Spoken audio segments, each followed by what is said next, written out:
আজ ২১শে ফেব্রুয়ারি মহান শহীদ দিবস ও আন্তর্জাতিক মাতৃভাষা দিবস। মাতৃভাষা আন্দোলনের ৭৩ বছর পূর্ণ হলো। রাত ১২টা ১ মিনিট থেকে আমার ভাইয়ের রক্তে রাঙানো ২১শে ফেব্রুয়ারি আমি কি ভুলিতে পারি গানের সুমধুর সুর জানান দিচ্ছে আজ অমর ২১শে ফেব্রুয়ারি। ১৯৫২ সালের ২১শে ফেব্রুয়ারি বাংলাকে রাষ্ট্রভাষা করার দাবিতে বাংলার তৎকালীন পূর্ব পাকিস্তান ছাত্র ও যুব সমাজ সহ সর্বস্তরের মানুষ শাসক গোষ্ঠীর চোখ রাঙানি ও প্রশাসনের ১৪৪ ধারা উপেক্ষা করে স্বতঃস্ফূর্তভাবে রাজপথে নেমে আসে। সেদিন ছাত্র ছাত্রীরা মিছিলে পুলিশের গুলিতে শহীদ হন সালাম, বরকত, রফিক, জব্বার সহ আরও কয়েকজন বাংলার বীর সন্তান। আর তাদের রক্তের বিনিময়ে বাংলা পেয়েছিল পূর্ব পাকিস্তানের রাষ্ট্রভাষার স্বীকৃতি। বাঙালি প্রাণের ভাষা বাংলাকে রাষ্ট্রভাষার স্বীকৃতি আদায়ের দিনটি পালনের ইতিমধ্যে রাষ্ট্রীয়ভাবে নেওয়া হয়েছে নানা কর্মসূচি।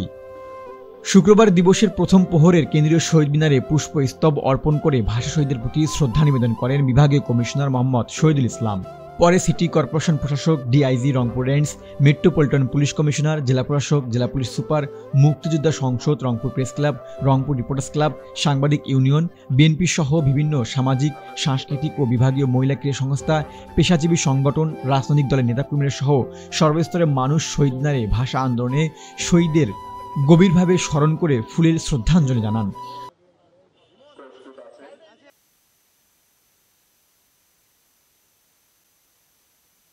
এমন একটি ঐতিহাসিক ঘটনা যেটি না ঘটলে আমরা এই যে জুলাই আগস্টের অভ্যুত্থান এটিও আসতো না, তেমন আসতো না আমাদের স্বাধীনতাও।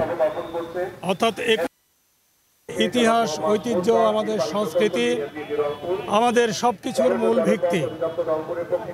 পাকিস্তানি হানাদার বাহিনীর রাজনৈতিক, অর্থনৈতিক, সামাজিক সর্বদিক দিয়ে যে শোষণ, বঞ্চনার, নির্যাতনের ইতিহাস তৈরি করেছিল আমাদের উপরে, তারই ধারাবাহিকতায় আমাদের মুখের ভাষাকে, মায়ের ভাষাকে রুদ্ধ করে ফেলেছিল এবং তারই প্রতিবাদ স্বরূপ এই ২১শে সৃষ্টি। তাই মনে হয় আমরা গানে বানে বলি, ভুলি নাই ভুলব না তোমায় কি ভুলিতে পারি, আমার ভাইয়ের রক্তে রাঙানো ২১শে ফেব্রুয়ারি। জানান বৈষম্যহীন বাংলাদেশ ২১শে চেতনা দেশ ও বিদেশে ছড়িয়ে যাক, এমনটাই প্রত্যাশা রংপুরবাসীর। মেহেদী হাসান, রংপুর টাইমলাইন, রংপুর।